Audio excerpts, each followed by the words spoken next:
नमस्कार। आज हम जिस मुद्दे पर बात करेंगे वो रोजगार कौशल पर बात करेंगे।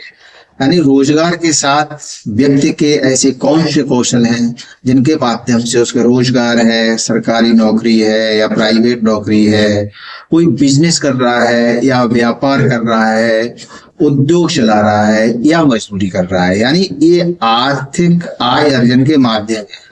इन आर्थिक आय अर्जन के माध्यमों में व्यक्ति को कौन कौन सी उसकी वैयक्तिक कुशलताओं की आवश्यकता पड़ेगी जिनके माध्यम से वो अपनी निरंतर आर्थिक उन्नति कर सके हैं। आज का युग पारदर्शिता का युग है और इसे पारदर्शी बनाने में सबसे बड़ा योगदान है वो है मोबाइल सिस्टम, इंटरनेट इत्यादि का। सरकारी सिस्टम में आज ये भी चीजें शामिल हो चुकी है कि पोर्टल का युग चल रहा है, जिसे हम पोर्टल बात भी कह सकते हैं। तो ये पोर्टल बात में किसी भी नौकरी पाने के लिए आवेदन से लेकर और खेत की खसरा खतौनी तक हम प्राप्त कर सकते हैं। किससे? इंटरनेट के माध्यम से या पोर्टल के माध्यम से। तो पोर्टल और पारदर्शिता दोनों समानांतर हो जाते हैं और इस स्थिति में हमारी जो सोच है, इस वर्तमान के वातावरण में जो सोच है, अगर हमारी सोच सही नहीं होगी या हमारे पास कुशलता नहीं होगी तो हम आर्थिक आय अर्जन में भी पिछड़ जाएंगे। ऐसी स्थिति में जो कौशलों की आवश्यकता पड़ेगी किसी भी व्यक्ति को अपने रोजगार, अपने व्यवसाय, बिजनेस किसी भी रूप से आर्थिक तौर पर संपन्न बनने के लिए, आर्थिक आय प्राप्त करने के लिए तो जरूरत पड़ेगी मुख्य 4 कौशलों की। उसके पास 4 वैयक्तिक कौशल होने चाहिए। सबसे पहली चीज है आलोचनात्मक सोच।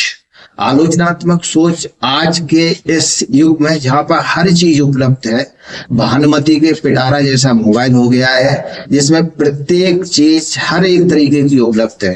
अगर हमारे पास आलोचनात्मक सोच नहीं है तो हम उसमें से अपने लिए उपयोगी और अनुपयोगी का अंतर नहीं कर पाएंगे।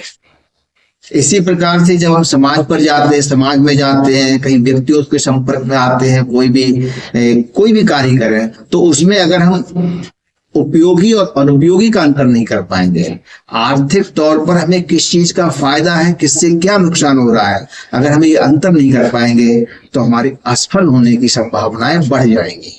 अतः व्यक्ति का पहली और महत्वपूर्ण चीज है उसकी दृष्टि एकदम स्पष्ट होनी चाहिए, आलोचनात्मक होनी चाहिए, नीर शीर विवेकी होनी चाहिए, उपयोगी और अनुपयोगी का अंतर करने में समर्थ होनी चाहिए। दूसरा महत्वपूर्ण कौशल रोजगार कौशल के अंतर्गत आता है वो है संचार कौशल। संचार कौशल का सीधा सा अर्थ है कि हम अपनी बात कहें, दूसरे की बात सुने, समझें, और ये दोनों तरफ से समान रूप से लागू होता है। संचार कौशल तभी बेहतर हो सकता है भाषिक स्पष्टता हो, सुनने के लिए पूरे अवयव खुले हों, कान, आंख, मुंह से एकदम स्पष्टता आए ताकि हम स्पष्ट देख सकें, स्पष्ट बोल सकें, स्पष्ट सुन सकें और हाथों से जो कार्य करना है वो भी स्पष्टता के साथ कर सकें। इनके ऊपर किसी भी प्रकार का आवरण या इन्हें ढक कर रखना या कोई भी चीज इस तरीके से रखना जो हमारे उस संचार को अवरोधित करे तो बढ़िया संचार नहीं होगा। तो कम्युनिकेशन के जो माध्यम है उन माध्यमों से ये चीजें हम सीख सकते हैं कि बेहतर संचार कैसे करें या बेहतर बात कैसे करें, हम अपनी बेहतर तरीके से बात, अच्छी तरीके से बात किसी दूसरे तक कैसे पहुंचाएं। अगला तीसरा बिंदु जो है वो है टीम वर्क का। टीम वर्क का अर्थ ये नहीं है कि किसी एक काम पर 10 लोग लग जाए, तो इससे ये तो बात सही है कि वो काम जल्दी हो जाएगा, लेकिन टीम वर्क का सीधा सा अर्थ है कि एक कार्य एक आदमी कर रहा है, अगर कोई दूसरा काम पेंडिंग है तो तुरंत दूसरा आदमी अपनी पूरी क्षमताओं के साथ उसमें लग जाए और वो दूसरा कार्य कर दे, बिना कहे हुए, बिना निर्देश के। यानी कहीं पर भी कोई भी आर्थिक तौर पर नुकसान हो या सांस्थानिक तौर पर कोई क्षति हो रही हो, नुकसान हो रहा, तो वो कार्य हम बिना किसी निर्देश के कर सके एक टीम की तरह। इसे बोलते हैं टीम वर्क, इसे स्मार्ट वर्किंग बोलते हैं। कहने का अर्थ ये है कि कोई कार्य करने के लिए 2 हाथ है, 2 की हाथ की जगह पर अगर 4 हाथ हो जाए, 6 हो जाए, 8 हो जाए और आपके उस दायित्व को 4 आदमी निपटा दें तो स्मार्ट वर्किंग ऐसे होती। कहने का हेल्पिंग हैंड्स आपके पास होने चाहिए जो कार्य में ऊंचा नीचा न देखें, केवल कार्य का संपादन देखें। और चौथा और बहुत महत्वपूर्ण कौशल होना चाहिए व्यक्ति के अंदर कोई भी व्यवसाय, रोजगार या नौकरी करने के संदर्भ में या व्यापार करने के लिए या इवन हम बता रहे मजदूरी करने के लिए भी, तो वो है नेतृत्व कौशल। नेतृत्व कौशल यानी लीडरशिप की क्वालिटी। लीडरशिप की क्वालिटी हमेशा आगे आकर कार्य करने के लिए प्रेरणा देती है।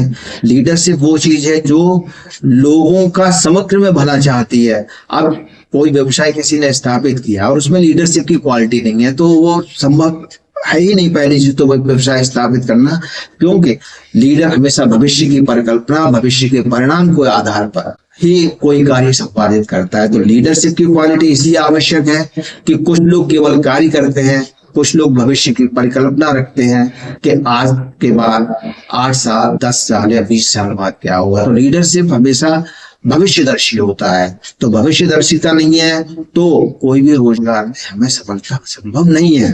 अतः इस प्रकार से आज हमने 4 कौशल रोजगार से संबंधित या रोजगार कौशल के अंतर्गत 4 बिंदुओं पर विचार किया।